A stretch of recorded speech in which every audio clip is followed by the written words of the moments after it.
Pues hoy vamos a compartir el Evangelio de San Marcos, muy rico precisamente en su contenido, como les he mencionado.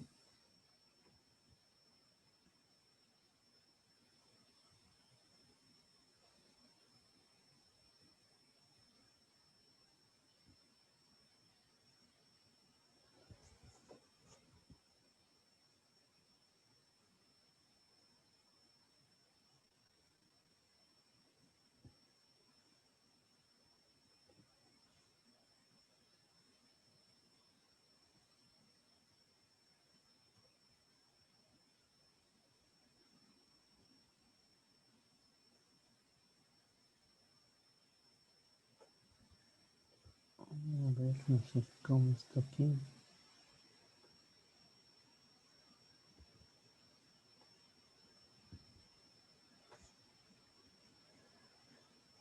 El Evangelio de Marcos.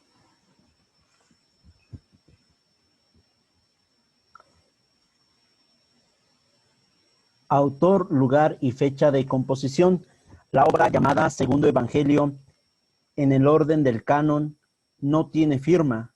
El título, según Marcos, es relativamente tardío. Asimismo, Marcos es el nombre de origen romano muy corriente. Es decir, que entonces cualquiera pudo escribirlo, ¿no? Canónicamente solamente lo conocemos como el segundo evangelio, el evangelio de San Marcos, pero este evangelio no está firmado, no es algo que se ha ido agregando conforme a la tradición de la iglesia. El testimonio, tenemos algunos testimonios precisamente de la iglesia y el testimonio de Papías y la tradición antigua. Papías, el obispo de Hierápolis, pertenece a otra generación y debe ser escuchado con veneración. Eusebio de Cesarea cita el testimonio de Papías. Él escribe: Marcos fue el intérprete de Pedro. Escribió con exactitud, pero sin orden, todo lo que recordaba que el Señor había hecho y dicho. Es decir, Marcos, ¿qué es lo que hace en su evangelio? Escribir con exactitud, pero sin orden, ¿no? Todo aquello que él, precisamente esto es importante, que él recordaba que el Señor había hecho y dicho. ¿Por qué?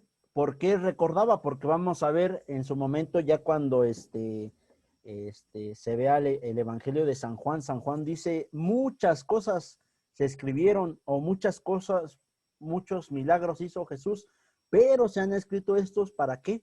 Para que la comunidad, para que el fiel tenga fe, ¿no? Entonces no pensemos a partir de este Evangelio de San Marcos, según San Marcos, que todo lo que está escrito ahí fue lo único que hizo nuestro Señor Jesucristo. No, fueron mucho más milagros en mucho más tiempo, solamente que, como dice aquí con exactitud, es lo que el Evangelio según San Marcos recordaba, ¿no? Lo que por ahí se le pudo escapar, y yo creo que fueron muchos testimonios, muchos milagros, pero Marcos escribió solamente estos. ¿Quién es Marcos? ¿No? Preguntarnos, o sea, si no tiene autoría, si no está firmado el Evangelio, entonces, ¿quién es Marcos? Dice, el autor del segundo Evangelio no es mencionado en el texto. El título y la tradición antigua dicen que se llama Marcos, siguió a Pedro, pero no fue apóstol. El Nuevo Testamento, que nos dice de un cierto Marcos en el libro de los Hechos de los Apóstoles, menciona a un cierto Juan de sobrenombre Marcos. Lo encontramos en Hechos 12, 12 al 25 y 15, 37. En las cartas de Pablo se habla de 3 veces de Marcos, en la carta a los Colosenses 4:10, Filipenses 2:4 y segunda carta a Timoteo 4:11. La relación entre Marcos y Pedro. Bueno, si no tenemos precisamente un dato bíblico concreto de quién es Marcos, pero sí tenemos algunos esbozos, vamos a ver precisamente la relación que existe, o que la podemos plantear así, que existe entre el que escribió el Evangelio, Marcos, con el discípulo Pedro, ¿no? El discípulo de nuestro Señor. Dice, el Nuevo Testamento alude a la relación entre ambos en Jerusalén, precisamente a la nota anterior, donde decimos, no sabemos si es el mismo, no sabemos si es Juan Marcos el que menciona Hechos de los Apóstoles y el mismo que menciona San Pablo, ¿no? Pero pues por esta relación vamos a precisamente a tratar de descubrir o tratar de tener una cierta credencial del Evangelio según San Marcos, ¿no? Dice, el Nuevo Testamento alude a la relación entre ambos en Jerusalén, Hechos 12:12, como en Roma, en la primera carta de San Pedro 5:13. Por lo tanto, Marcos conserva rasgos como testigo ocular de la predicación de su maestro, Pedro. Así se puede interpretar que hay una relación entre ambos, pero no se puede excluir la dependencia de Pedro, pues no se conocen cuáles recuerdos se transmitieron directamente con él. Entonces aquí entramos precisamente a la situación del Evangelio, ¿no? Si en su momento lo vamos a ver, pero Marcos, al ser discípulo, o Marcos que escribió el Evangelio, al ser discípulo de Pedro, dentro de los 12 apóstoles, pues va a tener una figura muy importante, ¿no? Va a tratar de resaltar las virtudes, los carismas y la cercanía con nuestro Señor Jesucristo, precisamente de su maestro, de su maestro, que en este caso es el apóstol Pedro, ¿no? Y hay que tenerlo muy en cuenta para poder comprender también la sintonía del Evangelio según Marcos.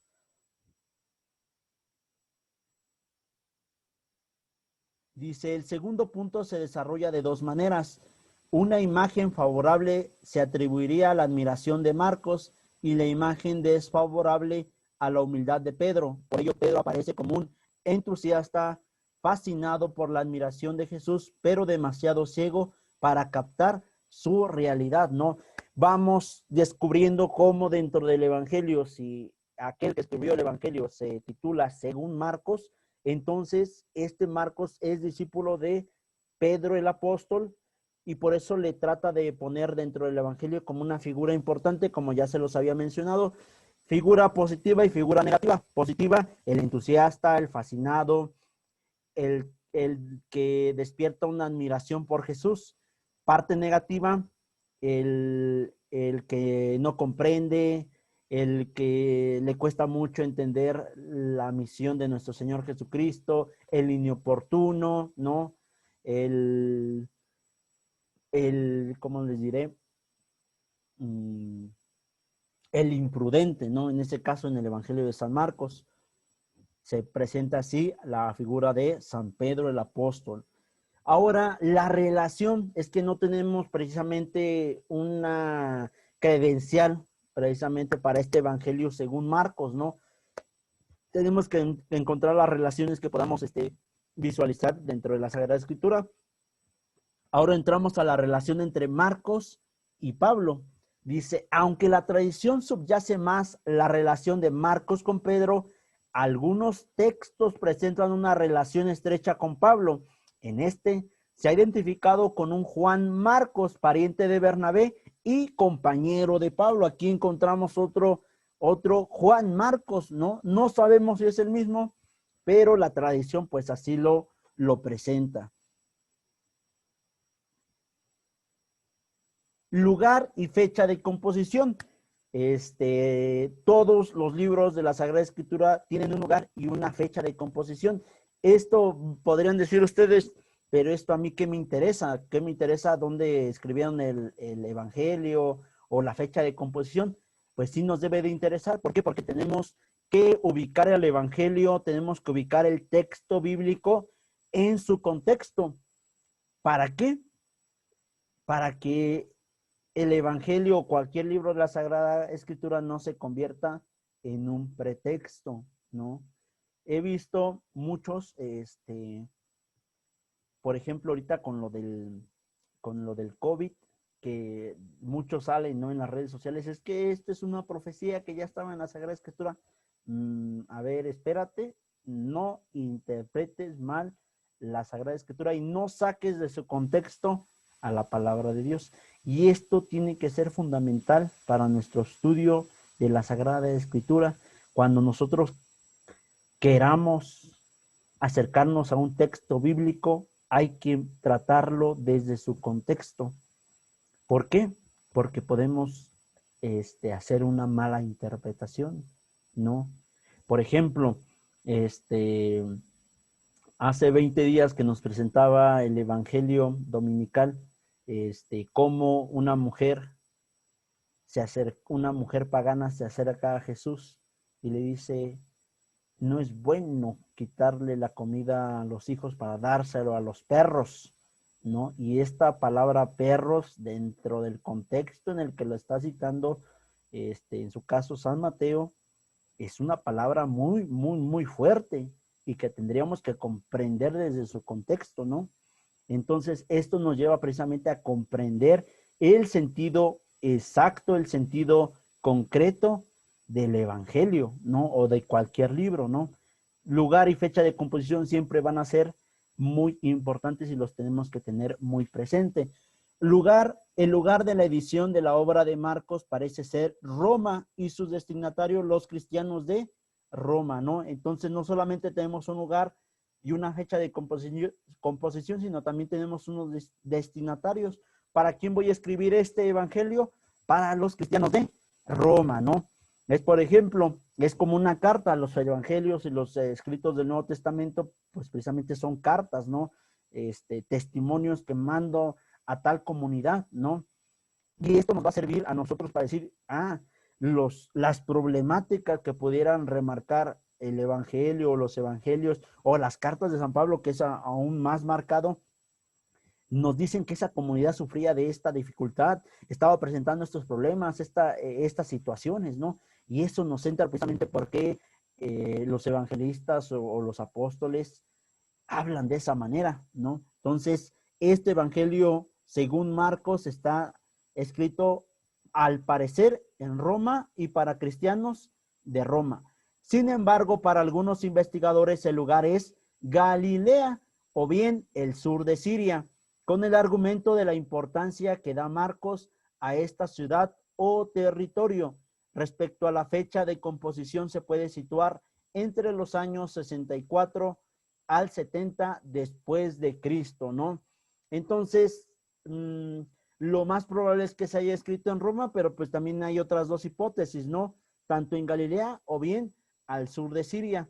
Esto nos va acercando precisamente a, como dice aquí, por qué le da mucha importancia al lugar de Galilea, por qué dice, dile a mis apóstoles que me vean en Galilea, o vamos al lago de Galilea, o los milagros se realizan cerca de Galilea. Entonces es muy importante que comprendamos esto. Y la fecha de composición no vamos a tener para ningún libro de la Sagrada Escritura, que quede muy claro, no vamos a tener ninguna fecha exacta de composición. Vamos a tener una aproximación. En este caso, el Evangelio según Marcos se ubica entre los años 64 y 70 después de Cristo. Puede ser el 64, el 65, el 66, de aquí hasta el 70, pero no tenemos una fecha exacta, ¿no? Entonces solamente tenemos aproximaciones. Las investigaciones han seguido, ¿no? A lo mejor más adelante sí tendremos una fecha exacta de composición. Hasta el momento no las hay, pero pues los investigadores, precisamente en relación a la palabra de Dios, a la Sagrada Escritura, marcan un lapso que nos puede ubicar dentro del tiempo.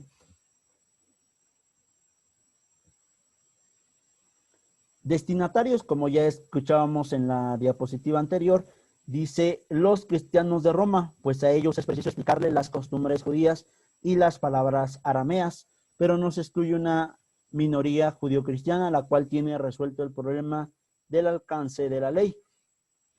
Si nosotros nos hemos dado cuenta en el Evangelio de San Marcos, según Marcos, hay muchas cosas que hacían los judíos, por ejemplo, las abluciones, ¿no? Que marca y que dice, las abluciones son estos, ¿no? Entonces eso nos da a referir que sus destinatarios no son judíos o no son aquellos que viven esas tradiciones. Para dar una explicación, nos está precisamente haciendo la referencia que son unos cristianos de Roma que se adhirieron al cristianismo, pero que desconocen las costumbres judías.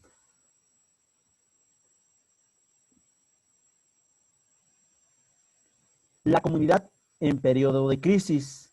Ok, les decía, es muy importante tener en cuenta el año o la aproximación. Dice, si nos dice la lámina anterior, que era entre un periodo del 64 al 70, ¿qué pasaba en aquel momento? Dice, en los años 60-70, Palestina y Roma experimentan graves trastornos. En Palestina se da la lucha entre los invasores romanos y las insurrecciones galileas.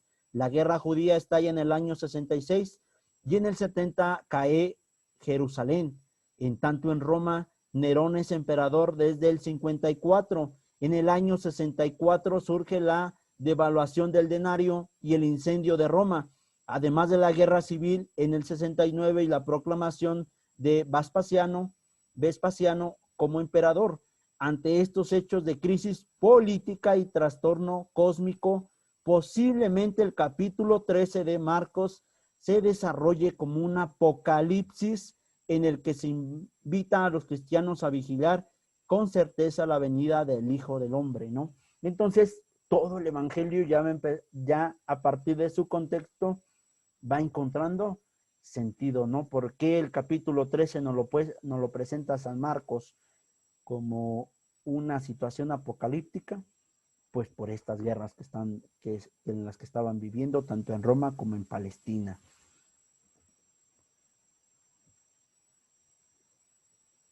Una comunidad que invita a reconocer a Jesús y que es misionera e integra a los paganos.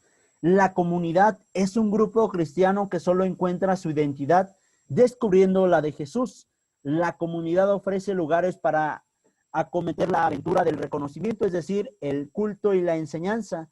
La comunidad de Marcos se pronunció por la apertura e integración a los paganos. Funda su universalidad en el comportamiento de Jesús, es decir, va a ser el Evangelio según Marcos el primero en abril, el mensaje de predicación de Jesús, el mensaje de amor, no solamente al pueblo de Israel, no solamente a los elegidos, no solamente a los hijos de Abraham, sino a toda la humanidad. Es por ejemplo, y por decir, ¿no? En el Evangelio de según Marcos, vamos a encontrar muchas relaciones a los paganos, donde casi en su mayoría los milagros los van a realizar ¿en quién? En los paganos, ¿no? Y esto es sorprendente, ¿no? ¿Qué quiere decirnos el Evangelio según Marcos? Hay que integrar a todos dentro de la comunidad y es un punto muy importante que nos presenta el Evangelio según Marcos. Características literarias.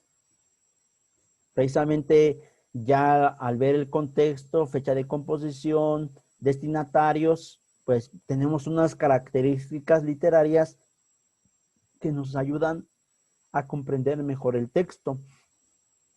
El Evangelio fue escrito originalmente en un griego popular, incorrecto, gramaticalmente no cuidado. Se escribió, como les había dicho en otra presentación, en el griego koiné, muy popular, pero pues muchos errores gramaticales no tiene el Evangelio según Marcos.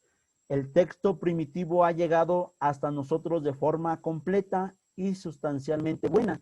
Consta de 16 capítulos con un apéndice, posiblemente añadido posteriormente, ¿no? En su momento yo les decía que los textos de la Sagrada Escritura no se compusieron de un día para otro, ¿no? Trae una larga tradición, trae años de composición, que como vemos aquí en el Evangelio según Marcos, el capítulo 16, versículos de 9 a 20, pues puede ser un añadido, ¿no? A alguien que después encontró el Evangelio, dijo, pues es importante que también la comunidad sepa estos 11 versículos que fueron añadidos al Evangelio, ¿no? Esto es muy importante.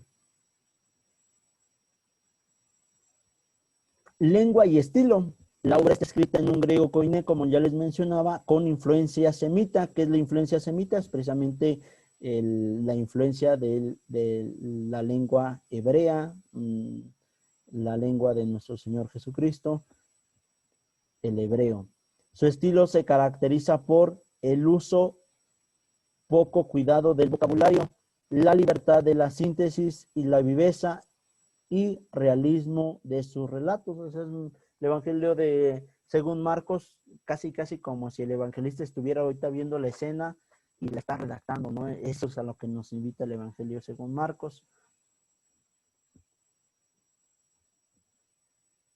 El vocabulario consta de 1,345 palabras, de las cuales 60 son nombres propios.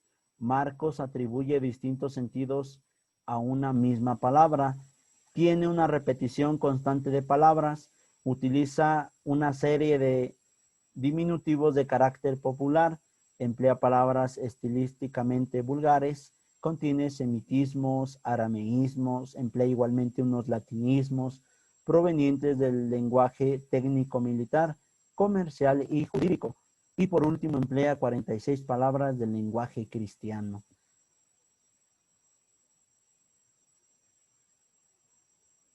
La sintaxis es la propia del lenguaje popular. Se usa en plural y personal, la unión de dos o más verbos y la doble negación. Presencia de semitismos. Se suelen considerar como semitismos la tautología y la repetición, la colocación del verbo al inicio de la oración, el uso irregular del artículo indeterminado, el uso del cardinal por el ordinal. El estilo, ¿cuál es el estilo según el Evangelio de Marcos?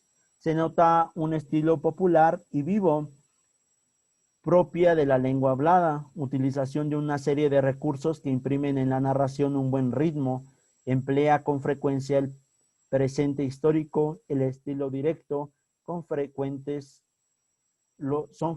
los participios, ¿no?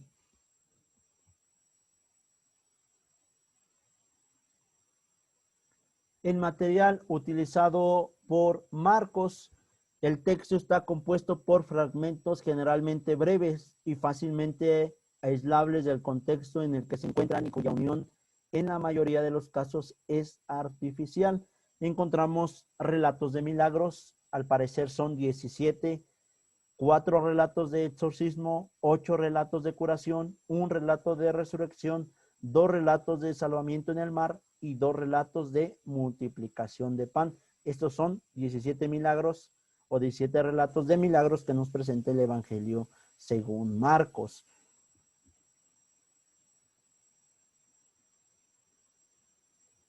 Ahora otro apartado son las disputas y controversias. Ocupan un lugar importante en la obra. Un relato encuadra una sentencia de Jesús que dirime un problema planteado por la comunidad cristiana, es decir, el ayuno, observancia del sábado, integración de los judíos y de los paganos, ¿no? Apenas escuchábamos, como dice, ¿por qué tus discípulos no ayunan en sábado? ¿Por qué tus discípulos? Y precisamente esa es una disputa o una controversia. Y luego están las unidades referentes a los discípulos, los relatos de vocación. Jesús iba pasando por la orilla, llamó a Pedro, llamó a su hermano Juan, llamó a Santiago, y entonces estos son relatos de vocación. Una instrucción referente a la misión y diversas instrucciones. Les doy un mandamiento nuevo, ¿no? Hagan esto en memoria mía. Estas son las instrucciones.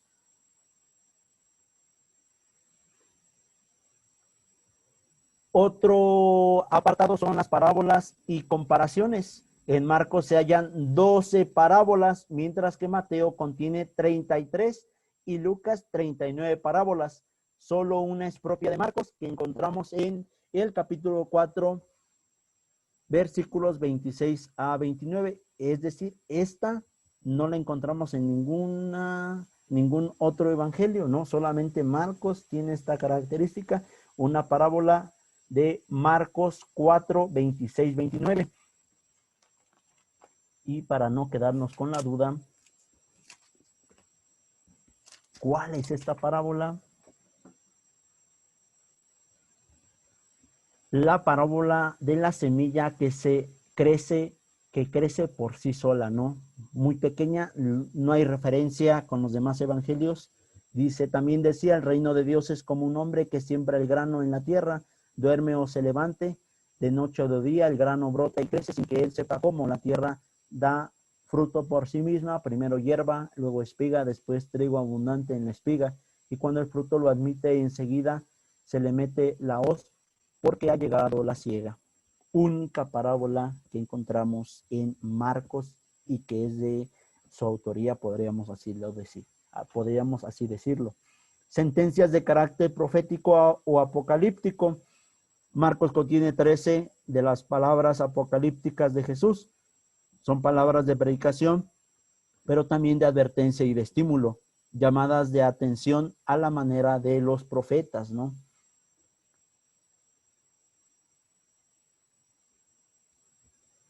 Hay sentencias de sabiduría. Marcos no ha conservado colecciones de sentencias sapiensales de Jesús, solo hay algunos indicios. Por ejemplo, en el capítulo 2, versículos 21 a 27 y del 27 al 28. Sumarios y pasajes de transición, es decir, que es un sumario, pues aquella parte que nos dice que ya vimos 3 capítulos y nos hace el resumen. Y Jesús, después de haber hecho este milagro, fue a tal parte o le siguió tal persona, ¿no? Ese es un sumario, ¿no? Nos hace como un, es decir, como un resumen de lo que ya hemos visto anteriormente. Y pasajes de transición, se hacen los sumarios, pero también hay pasajes de transición. ¿Para qué? A lo mejor Marcos no desarrolla, más bien no desarrolla toda la vida de Jesús, pero dice, yo ahora yo como uno este milagro con este milagro, pues hago un pasaje de transición. Ah, ¿por qué tuvo que hacer este milagro? Porque ya hay un antecedente y por supuesto que el consecuente, o sea, el que viene después dentro del texto, tiene que tener una estructura de unión.